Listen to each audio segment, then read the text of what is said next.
Bonjour à toutes, bonjour à tous. Nous sommes ravis de vous accueillir sur le plateau de Sagesse Bouddhiste pour une émission consacrée à l'un des grands maîtres spirituels de son époque, Ajahn Chah, représentant de la tradition des moines de la forêt en Thaïlande.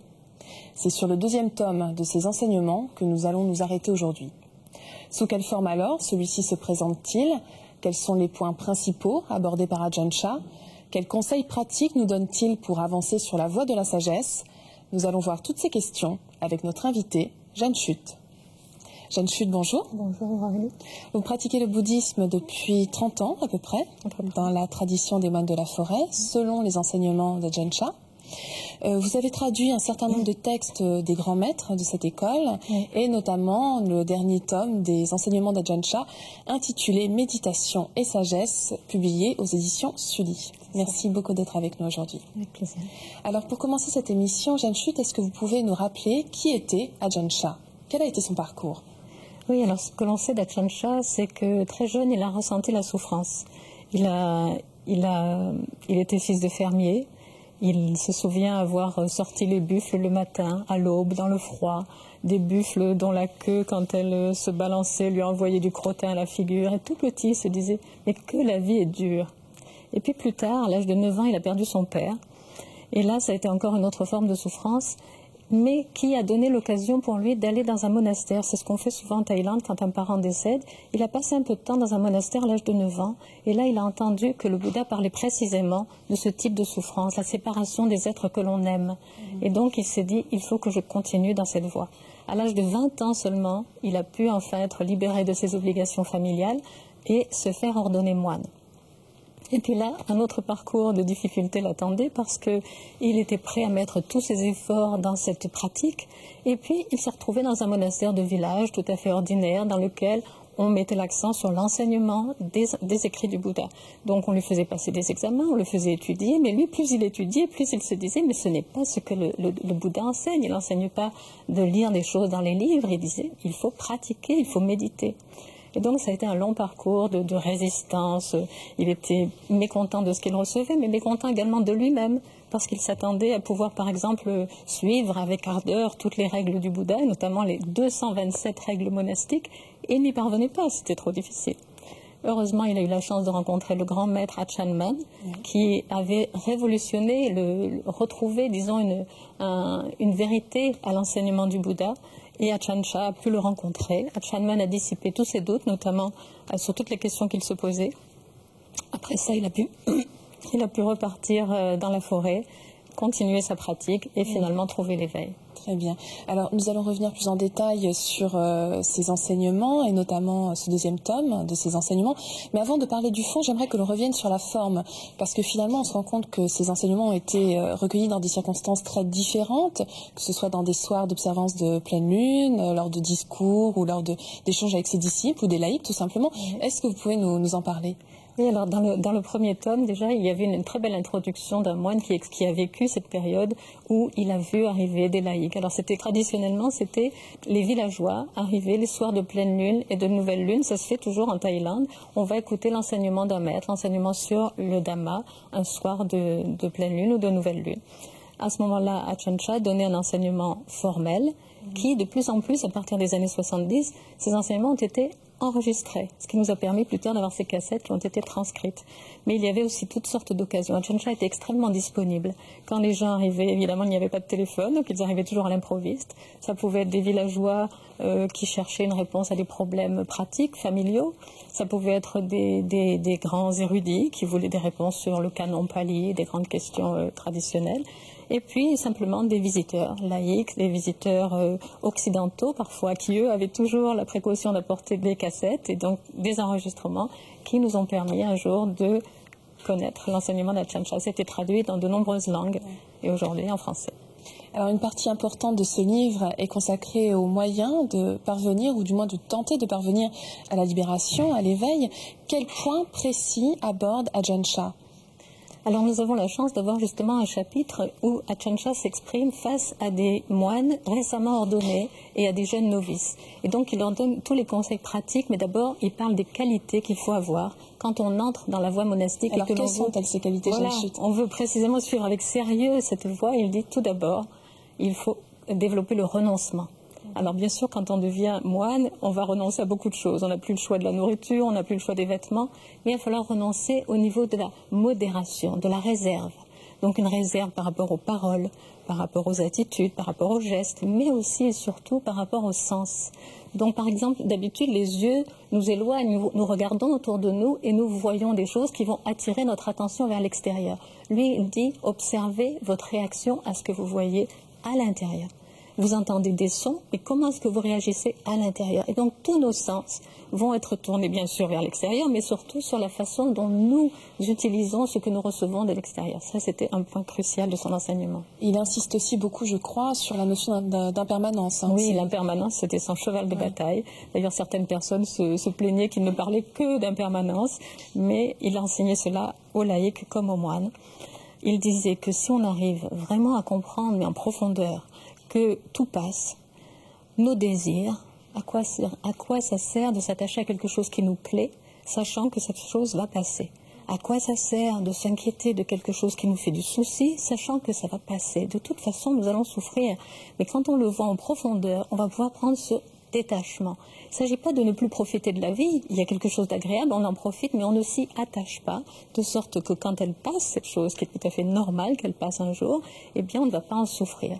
Donc il disait que c'était le début de la libération, de bien comprendre l'impermanence. Alors donc après le renoncement, l'impermanence, finalement le troisième point principal qui est abordé, c'est la méditation. Alors la méditation, Ajahn Chah a éclairci beaucoup les notions de samatha et vipassana qui étaient un peu confuses à cette époque-là en Thaïlande et qui le sont parfois encore. Alors à quoi est-ce qu'elles correspondent chez nous? Alors samatha, ça correspond à la méditation de la concentration. Vipassana, c'est plutôt la contemplation. Donc, samatha se concentrait sur un point unique pour calmer l'esprit. À partir d'un certain moment, ce calme devient une véritable joie et puis une félicité. Et plus on avance sur la voie de la concentration, et plus on découvre des mondes merveilleux qui s'ouvrent. Mais ça peut être une tentation de s'arrêter là et de ne pas continuer vers Vipassana. D'autres personnes, au contraire, vont se dire: je n'ai pas de capacité très grande pour me concentrer, je vais passer directement à Vipassana. Après tout, c'est ce que le Bouddha enseignait, parce que le Bouddha était passé par la voie de la concentration, et puis s'est aperçu qu'une fois qu'il sortait des états les plus élevés, les plus profonds de la méditation, de la concentration, il sortait de là, et puis il était au même degré de souffrance qu'avant. Donc, il a continué son chemin, et il nous a enseigné ce qu'il a découvert par la suite, Vipassana, la méditation de la vision pénétrante. Donc une contemplation sur des thèmes profonds comme la souffrance ou comme l'impermanence. Mais prétendre arriver directement à Vipassana, c'est prétendre que l'on va contempler un thème avec quoi? Ça sera de la cogitation et non pas de la contemplation. Ajahn Chah disait, si vous avez du mal à vous concentrer, concentrez-vous au moins un petit peu, apaisez au moins un peu l'esprit, ça vous donnera une petite capacité de vision pénétrante. Mais cette vision pénétrante elle-même va vous aider à vous concentrer davantage. Et c'est comme ça que ces deux techniques s'entraident et vous permettent de progresser rapidement. Oui, car il évoque aussi la pratique juste, mais aussi la pratique soutenue. Alors, à quoi correspondent ces deux notions? Alors, en fait, il dit qu'une pratique juste est forcément une pratique soutenue.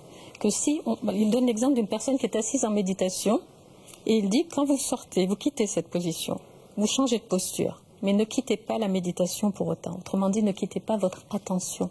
Donc il suggère que nous continuions le quotidien, attentifs à nos mouvements, attentifs à nos pensées, attentifs à nos désirs, nos attirances. De sorte qu'en fin de journée, quand on va s'asseoir à nouveau en méditation, l'attention aura été soutenue tout le temps et nous allons continuer dans cette attention et nous allons l'approfondir. Bien sûr, dans la position assise, sans mouvement, ce sera plus facile. Mais si nous avons été distraits toute la journée, nous allons revenir, nous allons avoir énormément de mal à retrouver un minimum d'attention. Le temps de méditation va passer, on n'aura pas progressé. Car il insiste beaucoup sur la pratique et non uniquement sur la théorie, les concepts. Donc c'est ce que vous venez de dire, finalement la pratique dans le quotidien est primordiale. Oui, dans le quotidien. Et ce qui est bien, c'est que nous, en tant que laïcs, nous nous sentons concernés. Parce que c'est vrai que quelqu'un comme moi, par exemple, aurait aimé pratiquer sans cesse dans les monastères, méditer constamment. Mais l'enseignement d'Ajahn Chah nous ouvre des portes à nous les laïcs parce qu'il nous dit, mais la pratique au quotidien, dans tous les mouvements, c'est possible pour tous. Alors j'aimerais que l'on s'arrête un instant sur un chapitre qui m'a particulièrement frappée, c'est celui qui est consacré à l'accompagnement d'une personne en fin de vie. Oui. Est-ce que vous pouvez nous raconter ce qu'il nous dit à ce sujet, Ajahn Chah? Alors chaque chapitre en réalité est introduit par quelques lignes qui disent dans quelles conditions l'enseignement a été donné. Et là donc on apprend que c'est une dame âgée dont la famille avait fait appeler Ajahn Chah pour être auprès d'elle dans ses derniers instants de vie. En réalité, elle a l'air d'être encore assez en forme parce qu'elle a l'air de vouloir mener tout le monde à la baguette et surtout de vouloir décider de ce qui va se passer après elle. Et donc Ajahn Chah lui dit « Laissez tomber tout ça, ce n'est plus votre affaire.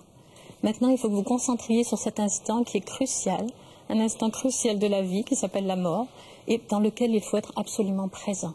Donc vous allez m'écouter » et donc il lui donne cet enseignement qui est très beau. Il donne aussi un enseignement à la famille.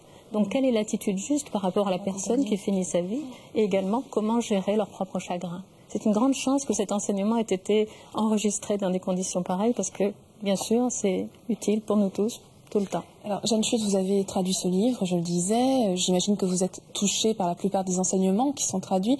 Mais est-ce qu'il y en a un qui vous a inspiré plus qu'un autre ? Alors justement, dans ce livre en particulier est apparu un chapitre qui s'appelle « Vivre avec le cobra ». C'est un titre énigmatique. Oui. De quoi s'agit-il ? Alors, c'est un texte que j'ai connu il y a très longtemps en anglais et dès que je l'ai rencontré, je l'ai traduit en français pour tous mes amis, toute ma famille, parce que je l'ai trouvé tellement saisissant. Alors justement, cette image du cobra. Alors Ajahn Chah avait cette particularité d'être capable de trouver des images qui allaient frapper l'interlocuteur. Et il s'agissait d'une Anglaise qui venait de passer 2 mois à son monastère et elle était sur le point de repartir en Occident et il lui a donné ce cadeau. En cadeau de départ, il a donné cet enseignement. Donc, il a choisi cette image du cobra parce que dans les monastères de forêt en Thaïlande, il y a beaucoup de serpents. Il en avait probablement rencontré et probablement qu'elle en avait eu peur. Donc, il s'agit des pensées. Il lui dit, tous nos concepts, tous nos états mentaux sont aussi dangereux que la morsure d'un cobra. Mais regardez le cobra, il traverse la jungle. Si vous n'intervenez pas, aucun problème. Mais si vous le saisissez par la tête, il vous piquera aussitôt. Si vous le saisissez par la queue, il vous piquera 1 seconde plus tard, mais il vous piquera quand même. Et sa morsure est mortelle. Il en va de même avec nos états mentaux, nos émotions, nos pensées, nos opinions. Si ils sont agréables, nous nous en saisissons, nous sommes contents, tout va bien. De toute façon, c'est comme attraper le serpent par la queue, ça va se retourner à un moment ou à un autre, ça va nous faire souffrir. S'ils sont désagréables, c'est comme attraper le serpent par la tête, ça va nous faire mal tout de suite. Pourquoi se saisir d'un état d'esprit désagréable ? Pourquoi le maintenir ? Pourquoi le poursuivre pour nous faire souffrir ? Lâchez, laissez-les passer exactement comme vous laissez passer le cobra dans la nature. Je trouve cet enseignement une espèce de condensé de l'enseignement sur l'impermanence qu'il donne aux moines, l'enseignement sur le lâcher-prise des émotions, des sensations. Vraiment, tout y est. Et c'est adressé à une femme, à une laïque, à une occidentale. Je trouve que c'est un grand cadeau que nous avons eu là. Très bien. Écoutez, je vous remercie infiniment, Jeanne Chut, d'avoir été avec nous aujourd'hui. Avec plaisir. Et si vous souhaitez en savoir plus, voici quelques ouvrages que nous vous conseillons. Tout d'abord, le livre qui nous a servi de support pour préparer cette émission, Méditation et sagesse d'Ajahn Chah aux éditions Sully, traduit par notre invité Jeanne Chut. Toujours d'Ajahn Chah aux éditions Sully, Vertu et méditation, qui réunit là aussi une série d'enseignements prononcés dans des circonstances diverses, ainsi qu'une riche et vivante introduction d'Ajahn Amaro sur la tradition des moines de la forêt.